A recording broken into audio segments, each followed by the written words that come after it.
c'est un sujet qui a été tranché déjà par la loi, mais est-ce qu'on a le droit d'appeler de la viande, du jambon, en tout cas utiliser de sémantique bouchère pour appeler et pour nommer de la nourriture faite à base de végétales et de protéines végétales? Et donc, il y a plein de campagnes de communication qu'on va vous montrer ici, qui ont déjà abordé ce sujet et qui ont lancé le débat dans la société, mais en dépit d'une loi qui a tranché sur ce sujet, ça reste encore un sujet qui clive les gens. Très controversé.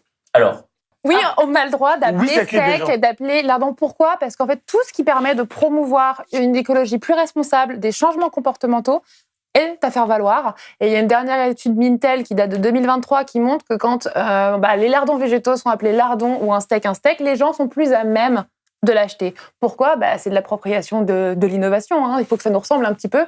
Donc ça convainc des gens à acheter. Et il y a des gens qui se trompent, mais il y a des gens aussi qui vont pouvoir justement migrer d'une économie de la viande à une économie plus responsable grâce à ces enjeux de sémantique. Donc alors moi, si c'est pour faire plaisir au lobby du boucher, personnellement, je m'en moque un peu, mais je pense que tout ce qui peut aider... Je suis pas d'accord, le lobby du boucher. Est-ce que tu penses quand même que c'est quand même un emploi de très traditionnel et à quel point ils ont des difficultés à recruter? C'est des familles derrière, c'est des gens qui ont construit la France telle qu'on la connaît aujourd'hui. Est-ce que, je suis d'accord, non mais je suis d'accord. Mais ça les pousse à se repenser, à aller vers se repenser. Est-ce que ça veut dire venir les attaquer aujourd'hui? Enfin, je suis désolée, mais les bouchers subissent une haine et une révolte. Enfin, je veux dire, pensez 2 minutes au fait que c'est quand même, ils font l'histoire de la France, ils nourrissent les plus grandes tablées. Vive la France. Et surtout, ils font la reconnaissance de notre pays à l'international, la qualité de notre cuisine. Et je n'ai pas du tout pour dire que je suis contre les nuggets de soja, c'est pas du tout le sujet. Mais à un moment, porter la responsabilité sur les bouchers, est-ce que c'est vraiment... C'est pas du tout la responsabilité sur les bouchers. Je dis juste que c'est les lobbies qui font pression sur un champ sémantique, alors que justement, ça les pousse à se repenser. Il y a des gens qui ont très bien compris qu'il fallait se repenser, aller vers une viande plus locale. Qu'est-ce qu'on fait un boucher des lardons végétaux? Et pourquoi c'est eux qui doivent se repenser? Attendez. Moi, je suis assez certaine qu'on peut trouver une solution intermédiaire. Tu parles de repenser les choses. Ok, si on sent que c'est une vraie problématique, en effet, pour les bouchers et les viandards de manière générale, est-ce qu'il n'y a pas un sujet à couper la poire en deux? Est-ce qu'il n'y a pas une réflexion? Est-ce que non mais pas de violence végétale. Ah oui, pardon. Est-ce qu'il n'y a pas un enjeu à reconsidérer la poire différemment? Mais parce que tu penses au niveau de l'urgence climatique dans les mers, on peut plus faire la chose. Oui, mais je pense que l'humain est intelligent. Je pense que les gens ont de bonnes idées. Les marketeurs, ils sont bons pour faire plein de trucs extraordinaires, donc ils sont suffisamment bons pour trouver des appellations type fromage. Attends. Et je pense que la technique. Non mais écoute, oui mais ça fait le jeu. Ils n'ont pas dit fromage. Attendez, non mais venez, on prend cette sujet de fromage. Attends, il y a vraiment un truc qui s'appelle fromage? Oui, mais comme le faux gras, etc. Non mais attends, je finis, pardon. Mais le fromage ne dit pas fromage et laisse comprendre qu'il s'agit de fromage faux. Donc en fait, du coup, tu serais contre le fait de donner des noms. Je ne serais pas contre, mais je serais pour l'ouverture d'esprit et la considération d'autres solutions au global. C'est-à-dire que je pense qu'il faut réfléchir à potentiellement d'autres appellations, sans forcément les interdire, mais au moins réfléchir. Je pense qu'on est capable de trouver des solutions alternatives. Et je pense... on va dire. Et parce que fromage au lait d'avoine, ça te dérange. Laissez les hommes un peu parler, s'il vous plaît. Et moi, je trouve que les hommes, ils parlent quand même beaucoup dans l'espace public, donc pour une fois qu'il y a... Donc là, il y a des débats entre femmes, tout de suite, ça fait peur. Hein. Non, mais je suis entièrement d'accord.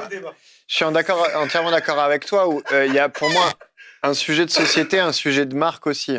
D'un point de vue marque purement, et donc du coup business, si on prend Lavie ou des marques qui se positionnent sur ce secteur-là, il y a un effet intéressant à aller se positionner en disant qu'on est du fromage ou du faux gras, mais en fait il y a aussi un vrai risque demain, une fois que le marché va être implanté, d'être complètement indifférencié. Ce qui est intéressant chez Lavie, et en fait c'est au moment de l'apparition de Lavie, d'Impossible, de Beyond Meat, qui sont arrivés avec une proposition de valeur, un design, une approche qui est différente. C'est à ce moment-là que les lobbies ont commencé à tirer la sonnette d'alarme parce que le faux gras n'était pas vraiment excitant. Il permettait juste d'avoir des débats à Noël sur « Ah ben ça n'a pas le même goût ». Non, parce que ça n'en est pas. Mais par contre, quand les vraies marques sont arrivées et on certes dit juste lardon végétal, mais à côté, tout le branding est repensé pour créer une nouvelle catégorie, là ça devient problématique. Le branding, les messages, et c'est là où c'est intéressant et que moi je crois en la capacité des gens d'avoir des bonnes idées. Et tu vois, juste pour revenir, oui, vas-y, je te laisse. Juste, j'aimerais finir sur un point en prenant l'exemple du marché de l'alcool. Aujourd'hui, il y a de moins en moins de consommation d'alcool et le marché du no-low est en train d'exploser, donc no ou low alcool. Ce qui est intéressant de voir, c'est qu'il y a 2 typologies de marques, notamment dans les spiritueux. On va avoir des spiritueux qui vont aller se positionner en disant qu'on est du faux gin. Donc c'est intéressant parce que c'est facile et abordable et les gens savent qu'ils vont pouvoir se faire un faux gin tonic. Identifier le goût en plus. Exactement. Peut-être pas. Ce qui, par contre, va être dangereux demain, c'est que c'est aussi un marché qui a énormément de saveurs à explorer. Et donc, il y a des marques comme Seedlip ou comme d'autres qui vont utiliser des techniques de distillation et venir explorer des nouvelles formes de goût. Et en fait, c'est eux demain qui vont vraiment driver l'innovation et le marché. Mais oui. Et j'aimerais finir avec un dernier exemple qui est celui de Jimber, qui est un concentré de gingembre. Et ce qui est super intéressant dans leur positionnement, c'est qu'ils se positionnent ni sur de l'alcool, ni sur une boisson énergisante, ni sur quoi que ce soit d'autre. Ils se positionnent partout. Alors, c'est ce qu'en marketing, on voudrait absolument pas faire, de se positionner partout. Ce qui est trop intéressant chez eux, c'est qu'ils te présentent le produit à la fois en shot le matin et le soir en cocktail. Et en fait, ils sont complètement en train de créer leur propre catégorie. C'est une catégorie of one, si on veut utiliser les termes. Mais en fait, c'est justement ça qui devrait arriver. Alors, je pose juste une question pour un peu aller sur un truc populiste. Par exemple, il y a des enfants aujourd'hui qui, quand ils mangent du poisson pané, pensent que c'est la forme du poisson réel. Est-ce qu'on n'est pas encore en train de se couper de la naturalité, du vivant, et encore créer une distance qui est de plus en plus grave entre l'humain et le vivant? Par rapport à ça, et ça va aussi avec ce que disait Romain, je suis tout à fait d'accord sur le Jimber et tout, mais Jimber, c'est quoi? C'est un tout petit volume chez Naturalia à des populations bobos très élitistes et très au courant de ce genre de choses. Le poisson pané, c'est les gens, c'est la vraie France. C'est les gens qui ont pas beaucoup d'argent et qui ne vont pas acheter leur filet de bar pêché à la ligne à la poissonnerie. Donc, il y a un moment, il faut aussi distinguer. Et là où je suis d'accord, c'est que les marques, elles doivent être source d'innovation et arrêter de faire du copycat pour justement montrer que dans les légumes, dans les plantes, il y a des choses incroyables à aller chercher et arrêter de vouloir faire un faux œuf maillot. Ouais, clairement. Mais d'un autre côté, il y a toute une frange de la population qui veut son steak. Et donc, c'est aussi ces gens-là auxquels il faut... Donc, quelque part, c'est pas la vie, je vais finir. C'est pas Impossible ou Beyond Meat qui vont targeter des gens un peu plus éveillés sur ces problématiques-là. C'est les Arta, c'est les Nestlé, et c'est contrecarrer les viandes à 3 francs. Ça va arriver. Ça va arriver. Oui. Et donc ça, il faut des solutions pour ces gens-là. Il faut des solutions pour ces gens-là.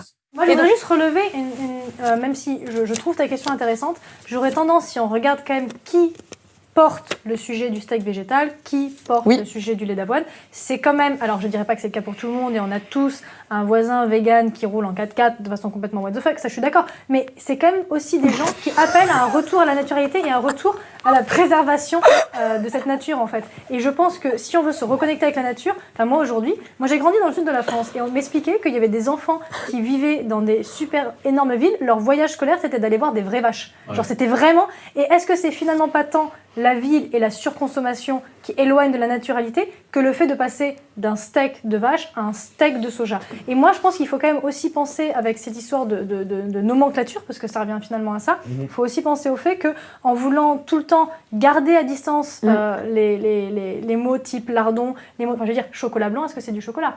Il n'y a pas de cacao dedans. Coming soon. Oh, le débat. Non, mais donc je suis d'accord. Des cacahuètes, etc. Est-ce qu'à un moment... très important. Mais c'est trop intéressant, Est-ce qu'à un moment aussi, on n'exclut pas, de fait, une population qui grandit et qui a peut-être aussi envie de ne pas se casser la tête à savoir quel nom elle peut utiliser. Elle a grandi avec un steak, finalement, ça devient une forme. Un lait, ça devient un couleur d'une certaine liquidité. Je veux dire, les moines, non, mais les moines, à l'époque, ils faisaient du lait végétal. Il y avait zéro lait dedans, c'était des tisanes. Ils faisaient même du vin herbeux. Il n'y avait ni alcool, ni lait. C'était juste... C'était une façon de donner un côté sacré au breuvage. Et donc, finalement, c'était une façon de conférer un statut et une fonction. Et donc, moi, j'aurais tendance à vouloir quand même se dire que, sans du tout vouloir exclure les bouchers, au contraire, à pas vouloir non plus en retour exclure des nouvelles populations qui proposent des solutions pour se rapprocher du vivant. À aucun moment je n'ai dit qu'il fallait exclure les bouchers. J'ai dit que d'un point de vue de la cadre de la législation, c'est le lobby des bouchers qui a fait pression. Moi, je partage totalement et je dis oui, elle est sémantique. Lait d'avoine, fromage de soja, je pense qu'on dit la même chose. Léliane. Merci, maître de la boule. We are the ball masters. Vous avez évoqué beaucoup de choses très intéressantes. Je pense qu'il y a plusieurs sujets qui se posent. Il y a un premier sujet, c'est pourquoi ils ont voulu appeler ça lardon? Pour vendre plus, on est tous d'accord. Il y a un deuxième sujet, c'est quoi la raison de manger du végétal, comme tu l'as dit? Est-ce que c'est pour découvrir des nouvelles saveurs, des nouveaux usages? Est-ce que c'est pour ne pas consommer de viande? Est-ce que c'est pour revenir à la naturalité?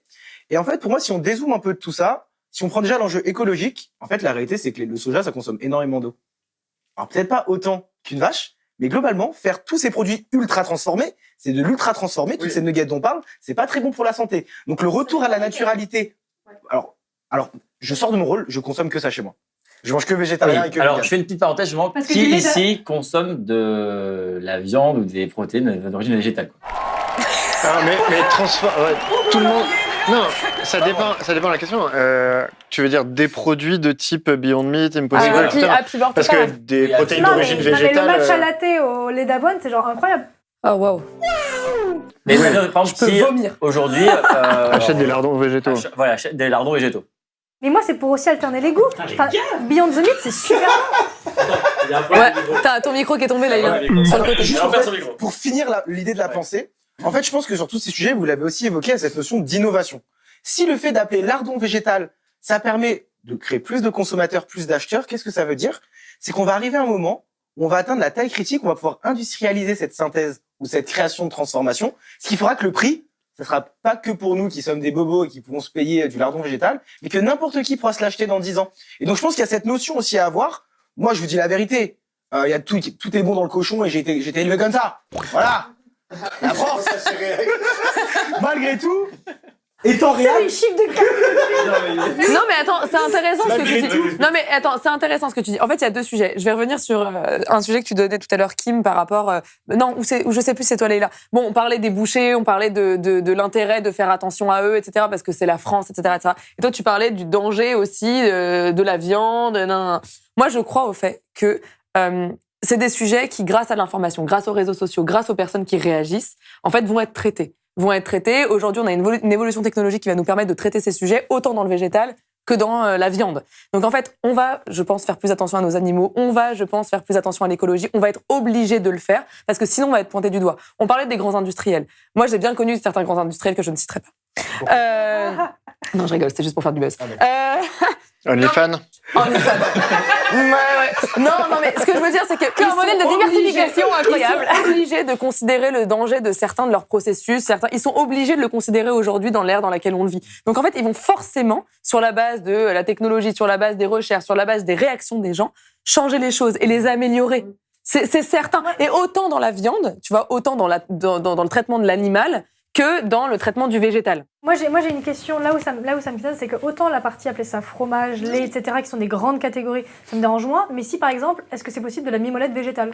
Ou, on va dire, du bœuf, c'est des appellations. Du bœuf soja. C'est des appellations contrôlées, donc ça t'as pas le droit. D'avoir steak soja, mais pas bœuf de steak soja. Et moi, j'aimerais savoir pourquoi toi ça te choque autant, parce que j'ai l'impression que sans garde, c'est celui. Non, mais moi ça me choque pas parce que de toute façon je vais. T'as déjà goûté? Oui, j'ai déjà goûté. Détesté. Voilà, moi en fait, je pense que il y a une caractéristique quand même gustative assez forte et je suis quelqu'un, pour ceux qui me connaissent, d'assez épicurien qui aime bien profiter de tout. Et c'est vrai que je trouve cette notion avec les protéines végétales. Mais est-ce que c'est pas un peu psychologique? Oui. Est-ce qu'il n'y a pas un sujet? Non, mais c'est vrai. Est-ce qu'il n'y a pas un sujet culturel, traditionnel? Oui, c'est très bon. Parce que tu vois, regarde. Enfin, moi, dans mon entourage, j'ai des personnes pour qui associer en effet des mots viandards à du végétal, c'est n'importe quoi.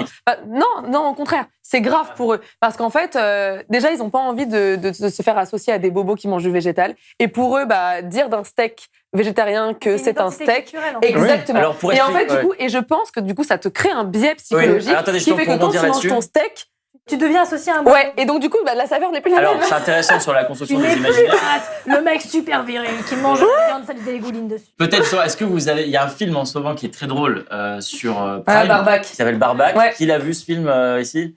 Donc c'est, je l'explique rapidement pour Laurent. Donc il y a Marina Foïs et Fabrice Eboué qui jouent des bouchers traditionnels et qui se font attaquer par des véganes. Et je vais pas vous spoiler le film, mais ça engendre un truc un peu what the fuck. Et puis des véganes, vénères, qui est très drôle. Sanguin. Totalitaire. Ah ouais. Et le film questionne finalement qui est le bon ou le mauvais si vous regardez ce film, parce que voilà, ça questionne pas beaucoup. mais et donc dans ce film, ce qui est intéressant, c'est que les véganes finalement se retrouvent après en boucherie. Je l'explique pas comment, mais en tout cas. Le pire non spoiler de l'histoire. Attends, non, c'est pas si. Moi, à l'entendre, j'ai l'impression que les véganes vendent de la viande. Ah, bah oui. Mais là, Non, ils se font manger. Non, attends, moi je l'aurais pas. Mais c'est parce que tu l'as vu. Mais non, mais encore une fois, biais psychologique. Non, mais C'est vrai. Ok. dans les végans, il y a ceux qui veulent appeler ça steak et ceux qui veulent surtout pas appeler ça steak. Et je pense que ça fait pas En tout cas, consensus ce dans film cette montre qu'il y a une population. certaine violence quant à ces sujets qui peut émerger et la destruction de potentiellement de savoir-faire. Mais comme vous le dites, peut-être que demain, en fait, les bouchers, ça sera des personnes qui vendront aussi des protéines Mais végétales. oui, mais en fait, qu'il y aura un savoir-faire boucher le là-dessus. monde change, le monde évolue, les mœurs se changent. Évidemment, il y a des personnes qui sont très rattachées à ce qui se passait avant et c'est normal, c'est ok, mais le monde évolue. Donc en fait, à partir de là, ayons foi quand même en l'humanité. Hein, ayons foi, non mais c'est vrai, ayons foi en l'évolution. Et moi, je pense que... Quoi? Non mais c'est vrai. Et je pense qu'à partir de là, les choses changeront et c'est ok, tu vois. Je suis pas d'accord. Non, mais si sémantiquement, regarde, si on est sur une histoire de sémantique, tout ce qui peut aider en fait à convertir plus de gens, à essayer plus de choses et aller vers une écologie qui soit plus J'aime pas ce responsable. mot convertir. Ouais. Pourquoi on veut convertir les gens? Convertir par le biais justement d'imaginaire de je n'irai jamais sur de la tranche de soja. Si on appelle ça un steak de soja et peut-être pas ça, voilà exactement. C'est un temps 1, c'est un temps C'est un pédiluve des imaginaires. Mais ce pédiluve, c'est à la fois. Oh je là là, vais pas lancer on va un. utiliser vraiment pédiluve. Je vais pas lancer un parpaing dans le pédiluve. C'est hyper fort, personne n'a cramé. Je vais pas lancer un parpaing dans le pédiluve, mais on est sur. En fait, si on revient d'un point de vue marque et donc société, on a un débat du why qui se passe sur le what. Le débat se positionne sur la sémantique parce qu'on veut convaincre la croyance profonde qui nous pousse à consommer. Et en fait, c'est bien parce qu'en effet, ça crée un espèce de sas, un pédiluve d'un univers à un autre, mais c'est aussi très bloquant parce que ce why, il n'est pas adressé. Et en fait, on arrive à des postures où, oui, mais comme ça n'a pas le goût de la viande, je trouve que c'est nul. En fait, moi, j'en consomme, par exemple, pour prendre mon exemple personnel, j'en consomme avec à côté d'une consommation de viande. Et j'en consomme parce que je trouve ça bon. Steak de soja, Moi, je je fais un Non, mais en fait, j'en consomme pour diversifier mes sources de protéines et aussi parce que je trouve ça bon. J'achète des lardons végétaux parce que ça a bon goût. Mais en fait, je vais jamais questionner le fait que ça a le goût ou pas d'un lardon. Ça a juste le goût d'un lardon végétal. La dénomination, du coup, ouvre la porte et facilite la compréhension, mais bloque aussi la transition et l'ouverture, du coup. Je suis entièrement d'accord, mais la transition, et c'est le grand bain. On est au moment de la On est transition. au moment de la transition. Et ça montre quand même juste, et moi le seul hic que je trouverais à ça, c'est quand même qu'à un moment, ça peut aussi enfermer dans l'illusion qu'on aura toujours des choix infinis. Oui. Alors que choisir, c'est aussi renoncer, et que dans le cadre de la lutte contre le changement climatique, etc., à un moment, donner l'impression à l'espèce humaine capitalistique qu'on pourra toujours avoir tout ce qu'on veut parce qu'on trouvera toujours une technologie pour remplacer, moi c'est plutôt ça qui me fait peur. Mais attends, est-ce que c'est C'est un bon point. C'est l'idée de ne pas le montrer aux gens qu'à un moment il va aussi falloir Oui, mais est-ce que c'est pas aussi renoncer à des positif? choses. Oui, mais est-ce que c'est pas un peu positif? En fait, l'alternative est quand même cool à envisager. Mais moi Parce je qu'en ne crois pas qu'on va pouvoir tout garder tout le temps et dire que ce sera une forme de... voilà, on pourra juste tout remplacer, trouver des solutions à tout. Je pense qu'il y a des formes de renoncement qui ne sont pas des renoncements graves, mais des formes de renoncement à la consommation, etc., qui vont devoir être nécessaires. Et c'est peut-être le seul problème que je mets à ça, c'est qu'on entretient une illusion de ressources infinies, etc., et que tout peut être remplacé. Alors que parfois, il faut juste décroître. Et c'est ce que disait Véléienne, pardon, excuse-moi. C'est ce que disait Véléienne tout à l'heure, c'est que la réalité de ça, c'est qu'à la fin, ton jambon végétal, il est ultra industriel, pas forcément bon pour la santé, et produit avec du soja qui a été acheté à l'autre bout du monde. Mais encore une fois, ça arrive, c'est récent. En fait, ce que je veux dire, c'est que c'est quoi le débat, il a commencé en 2010 sur le végétal. Hein. Non, mais vraiment. J'étais pas née. Mais là... Ah oui, maman, pardon. Du coup, je vais te réexpliquer. Non, mais c'est vrai. Attends, c'est récent. Et comme toute chose récente, ça nécessite des études, ça nécessite du test and learn, ça nécessite de la considération client et plein de choses. Et un temps d'appropriation qui passe par cette sémantique. Oui, mais encore une fois, dans le test and learn, si on se rend compte que vraiment c'est une problématique, la sémantique, on aura des super marketeurs, des super copywriters qui nous trouveront des alternatives. Attendez, si le marketing... Oula. On fait un brainstorm. Et après, le maître de la boule va devoir... Ouais, mais juste j'ai un petit jeu parce que... Elle a dit ouais, genre, elle s'en bat les steaks. Les steaks, allez, Est-ce qu'on a le droit de s'en battre les steaks? Est-ce qu'on n'irait pas aussi autour de cette table que si on n'a pas le droit d'utiliser des mots comme ça, on doit venir renommer le lait d'avoine, on doit venir renommer... Ah mais si, totalement. Est-ce qu'on peut pas essayer de trouver... chacun doit trouver une alternative. Au lait d'avoine? Tu l'appellerais comment par exemple? Et chacun doit trouver une alternative. Genre le lait d'avoine, comment j'appelle Le ça? jus d'avoine. Du jus d'avoine. Le beurre de cacahuète. Marc, Mais jus d'avoine, du coup, tu perds le côté crème. l'avoine. Loser. Tu fais pas un peu de strat de marque? Non, il est trop intelligent pour nous. Il est mal. Ton steak de soja, tu l'appelles comment? Pavé de soja. Ouais. Mais alors, quoi, on n'est pas proche du pavé de Tartare. poisson? Ou Pourquoi pavé dans le steak. Bah pourquoi pavé, c'est pas forcément... Steak, c'est quand même une appellation qui est viandard. Oui, on peut avoir un pavé de saumon. Ouais. Bah oui. Bah oui, mais donc du coup, pourquoi on pourrait pas avoir un pavé végétal? Bah justement, si on a un pavé de saumon... est-ce que Bon, c'est on a un pavé de bœuf un pavé- aussi. Oui, c'est ça. En fait, c'est la forme. Le pavé, c'est la forme. qui Ouais, détermine, Pour moi, c'est la Alors, forme. Le pavé, c'est la Et forme. beurre de cacahuète, tu l'appellerais comment? Beurre de cacahuète. Crème de cacahuète. Pâte de cacahuète. Pâte de cacahuète. Voilà, Non, mais- on a réglé le problème, c'est bon. Sur le débat qu'on avait tout à l'heure, pardon, vas-y. Non, mais c'était juste Parce que le jus parce d'avoine, franchement, que ça le sonne pauvre dégueu. Mathieu qui nous a lâché Ouais. Barbac et Et surtout, personne n'a pour remplacer- rebondi dessus. Et je trouve Pour que justement, remplacer- ce côté appropriation, bon, sans spoiler pour le L'avoine. port d'Iran, Moi, je reviens c'est sur intéressant Roland. parce que du coup, c'est la même chose. Personne n'irait justement sur ce qu'est la réalité du port d'Iran. Mais vu qu'il y a un nom qui est facilement. C'est quoi le port d'Iran? C'est dans le c'est film. pour le C'est la- barbac, ouais. C'est associable, c'est assimilable. Les gens ne se posent pas de questions. Donc ça soulève aussi la question de. C'est le justement, danger de la sémantique. Et de quelque chose qui est inconnu, ça fait peur parce qu'il faut se documenter, il faut s'informer. Donc là. C'est pas plus mal.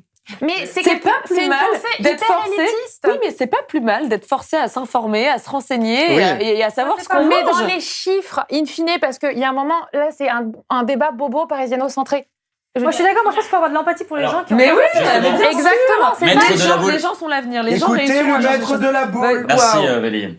On parlait de chiffres. Est-ce qu'on a une idée de ce qui est plus cher et moins cher entre la viande végétale et la viande. La viande Ça végétale est dépend beaucoup quel plus type chère. de viande tu prends. Là, Ça dépend de la... Si tu Et- prends Ouais. un... Voilà, C'est quoi exactement. les prix? Par exemple, ceux qui achètent des lardons végétaux, là, c'est quoi les prix des lardons? Bah, ça dépend. Le paquet de 250 grammes, c'est très précis. Le paquet, je sais pas, ça doit être genre 4 balles. C'est Mmh. plus cher Et les qu'une, lardons normaux, c'est quoi? plus cher qu'une Je MDD mange pas de bio. lardons 1 normaux. balle 20, 1 balle 50. Ouais, une MDD Combien bio. 1 balle 20, 1 balle 50. Non, mais ça dépend de ta marque. Donc c'est plus cher aujourd'hui.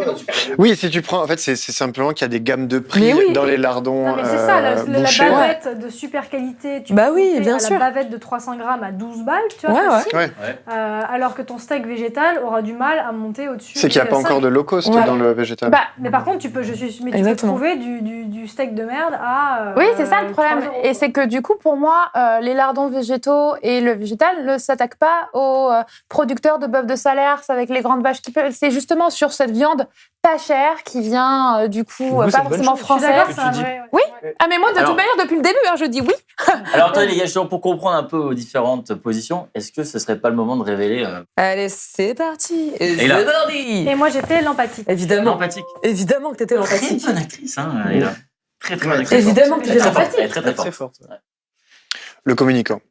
Ah ouais. Ah. Ah ouais, Les pas références. C'est vrai qu'il y a mal. beaucoup de punchline. Bien joué. Ouais. Beaucoup de jargon. C'était vraiment mon Le argumentaire. what, le why. Quand t'as dit le why et le what, tu sais, vraiment, j'étais en mode, ouais, il est fort. Franchement, il y a eu des moments où j'avais envie de te mettre des Ouais, pichenettes. jargon. Le wok après la réac. Oui, mais très bien joué. Très bien joué. Le réac. Ah, T'étais très bobo Arrête. cette fois-ci. t'étais limite Je jure, je ne comprends pas. Je ne comprends pas. J'ai trouvé réac Enfin, il a très été ouvert, réac, il a quoi. été Mais réac. j'ai pas trouvé réel du tout. T'étais beaucoup plus réac au premier. Non, mais il a alterné, il a été un peu speed, tu vois, il a été un peu speed sur des trucs. Je voulais pas Mais être juste Léane, le est-ce mec que t'as qui crie. compris le jeu? Non, mais attends, tu peux être réac sans crier. Hein. Tu peux dire, moi, je trouve ça Bien sûr. intolérable. Mon grand-père n'aurait jamais consommé un saucisson de noisette. Allez, vraiment trop fort. Ouais, mais je trouvais que ça n'apportait rien au débat de dire ça au vu de là où allait la discussion. Déjà parce que mon Donc, j'ai grand-père adore. nuancé- J'ai nuancé la réac, tu vois. Juste à des moments, j'ai dit la France où le saucisson c'est bon pour quand même jouer La la France, carte. je suis réac. Le mec, il dit la France. Il a dit, moi je suis un grand consommateur de lardons, il a dit à un moment donné. Tout est bon dans le cochon, j'ai adoré. Ah oui, voilà, c'est ça. Il a dit, moi je suis du J'adore. cochon, j'allais dire, vraiment?